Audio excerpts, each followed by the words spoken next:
What's up, YouTube? It's Oz. Before I get started, I want to say it looks like I picked up another subscriber. I appreciate you being here.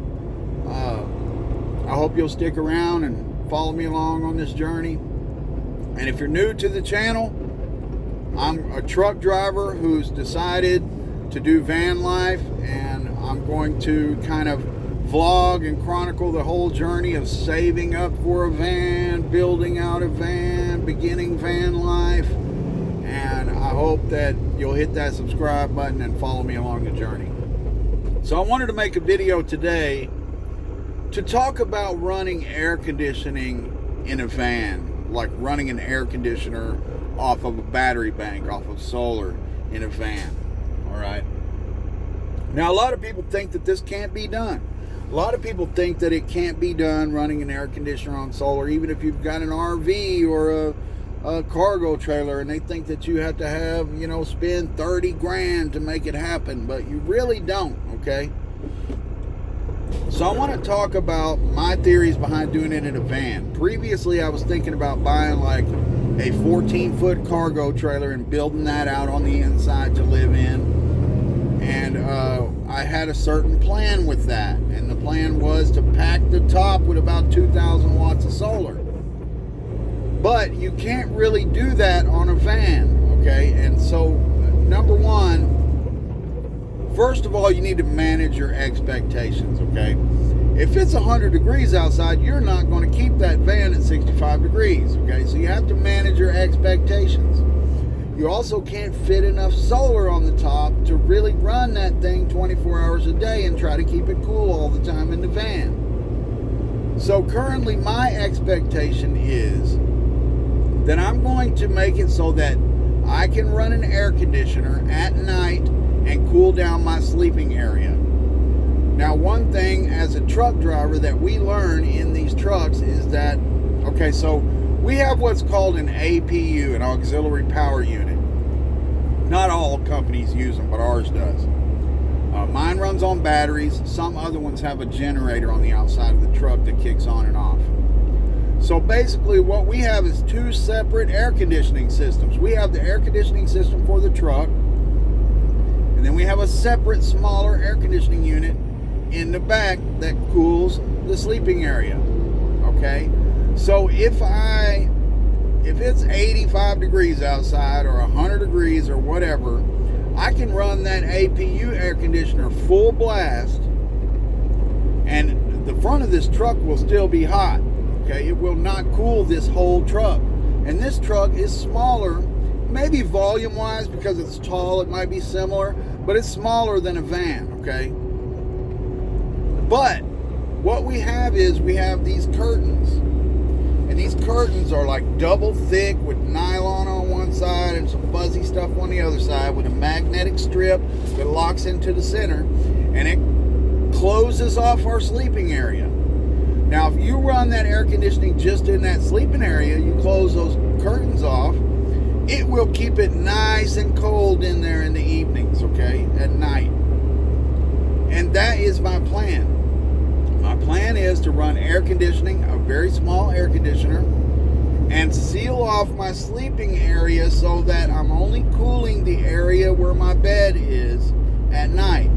And by doing this, I'm going to be able to sleep in 60-degree weather no matter what the temperature is outside, okay? So you have to manage these expectations. You can't expect that you're going to run a 15,000 BTU air conditioner and cool the whole van and keep it in the 60s all the time, okay? I'll give you close to the end of the video, I'll talk about some ideas that might get you kind of close to that, okay? But that's not my goal. So my goal is to run a 5,000 BTU window unit. I'm going to hopefully buy a cargo van and cut out where the windows go on one side and mount an air conditioner in there in the back. And my sleeping area will be in the back, and then I'll have a curtain that sections that little spot off to cool. I apologize if there's road noise in all these videos, but I'm a truck driver. It's a wheels ain't turning, nobody's making no money.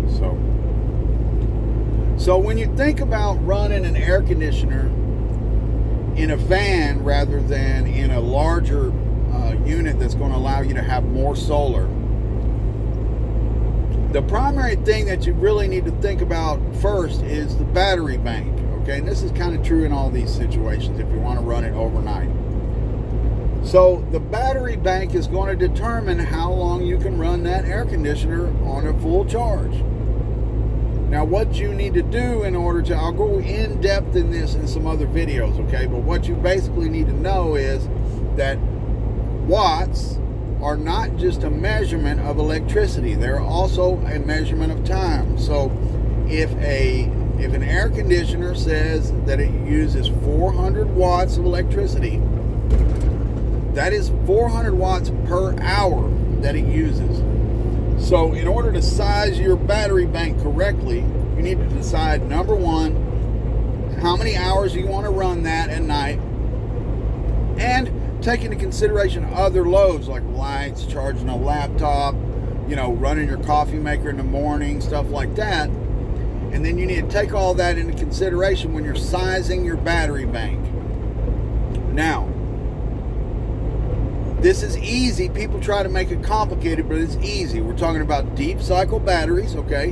And they're measured in amp hours. So amps times volts equals watts, and that's watt hours. So if you take 100 amp hour battery, a 12 volt battery, okay, 100 times 12 is 1200. So you have 1200 watts, 1200 watt hours. So that means if you have a 400 watt air conditioner, it uses 400 watts per hour. So if you have a 1200 watt hour battery, you can run that air conditioner for 3 hours before you run that battery out. Okay. Now, we're talking about lithium batteries, lithium iron phosphate specifically, really.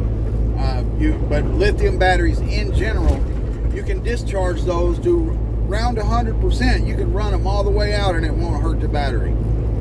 Any other kind of batteries, AGMs, sealed lead acid, just golf cart batteries, all these batteries that people try to cheap out on, these batteries, you can only run them down to 50%. So if you have a 100 amp hour AGM battery, you can only run that air conditioner for an hour, hour and a half. If you run those batteries down any further than that, then you damage the batteries. So we're talking about lithium. So when we talk about lithium iron phosphate, lithium batteries, okay, there are a number of different options. And when you start looking into running air conditioning on solar and stuff like that to learn about this stuff, you're going to see a lot of people pushing these battle-born batteries, battle-born batteries, okay? A battle-born battery is going to cost you somewhere around $1,000 for a 100 amp hour battery. It's like 8 something right now, I think. And by the time you get shipping, taxes, whatever, you're going to spend $1,000 a battery approximately, okay? And the same is true for some of these other ones that are, they say these are the best ones or whatever, okay?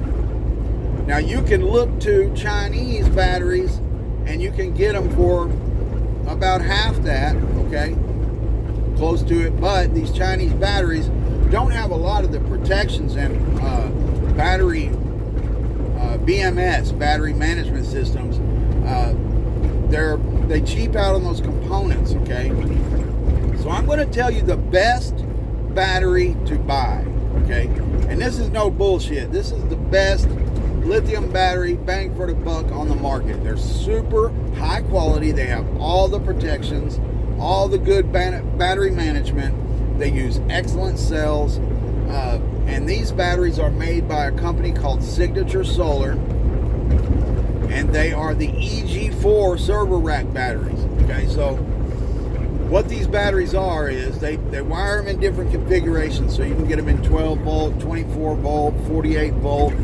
But they all have the same number of watt hours. So basically, when you're talking about most of our brains thinking 12 volts, they're a 400 amp hour battery in a 12 volt, thinking about it in 12 volts.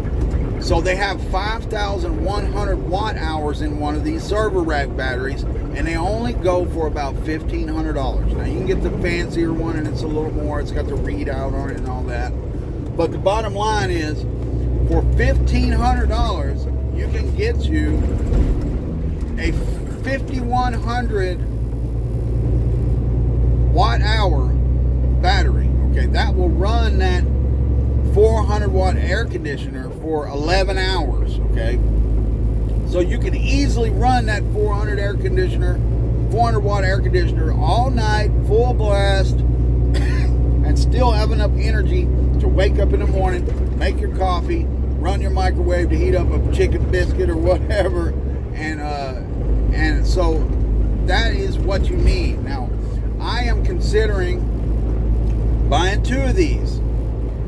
One would probably be enough, okay, and as long as you leave room for the upgrade, you could easily slip another one in there later. $1,500 is a really good price for that kind of size of a battery bank. Okay, that's like buying 2 of the cheap Chinese 200 amp hours that are going to cost you $7. So even the cheap ones with no low temperature cutoff and stuff like that, you're going to spend about that much. And these are really high quality batteries. If you Google it, YouTube it, and go look at Will Prowse. There's a guy named Will Prowse who does all these videos on solar, and he knows his shit about solar. And he takes a bunch of these cheaper batteries and stuff and tears them apart. Go watch his video on that battery. This guy knows his stuff, and he says the same thing as I do, that it's the best bang for your buck on the market right now. Okay, so anyway, the battery bank, because what you really have to understand is no matter how you charge that battery bank, it's the battery that all of your electrical stuff is running off of. Now you go buy one of these Gold Zeros or one of these all-in-one units, but you're going to spend $4, $5, $6 grand on a big enough one to do something like that, and then it doesn't come with a way to charge it. It's just not the best way to do it, in my opinion. Okay, if you have tons of money to spend, maybe you go that route. Not for me. So the battery bank. So I'm going to get at least 1 and probably 2 of those batteries. Now you have to think about how you're going to charge it. Now with a van, sorry, I got to roll this window down just a little bit. I'm sorry if it's loud. With a van, you're not going to get a ton of solar on the top of that van.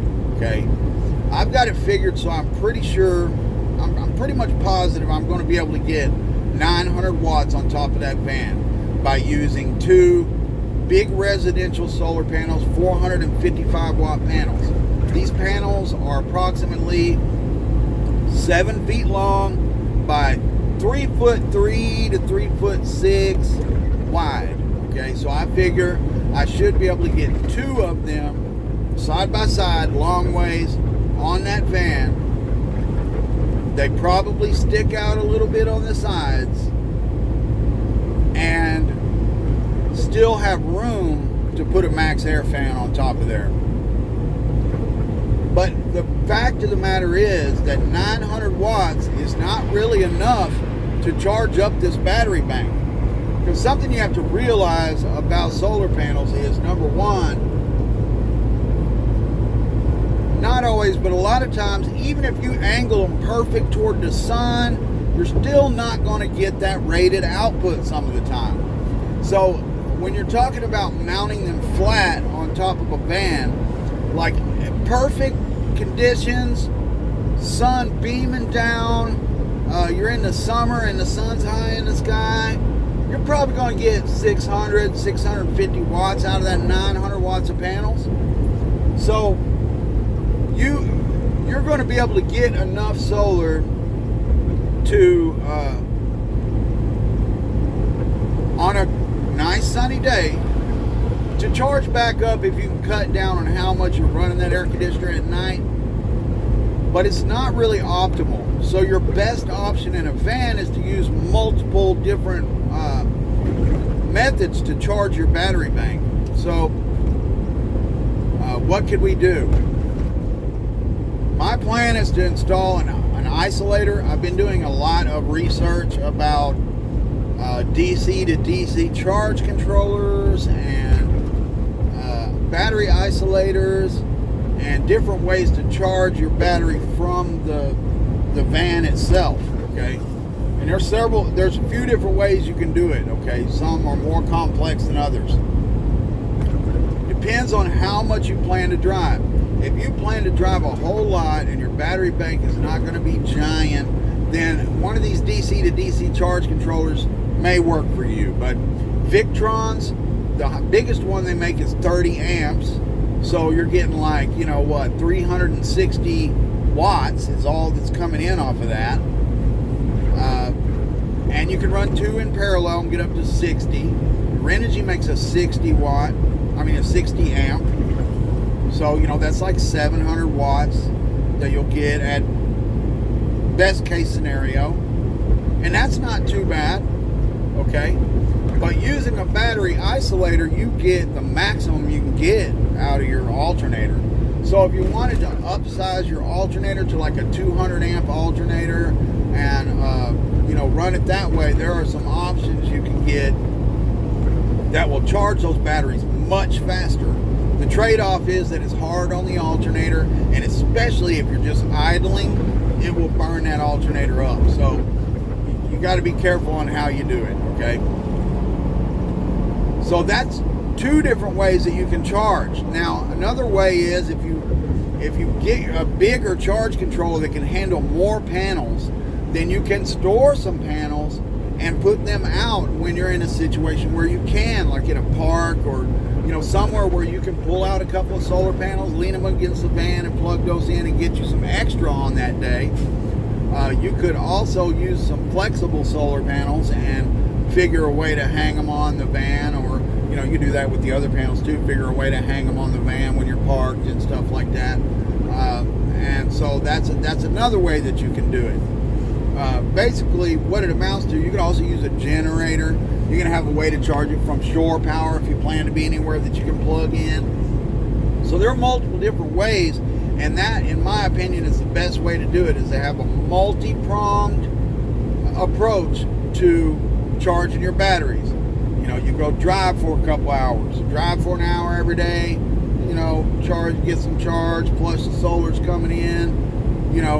There are that's just what you're going to have to do. And if it's rainy and cloudy and you're not getting any sun, you're going to have to drive a bunch to charge them up.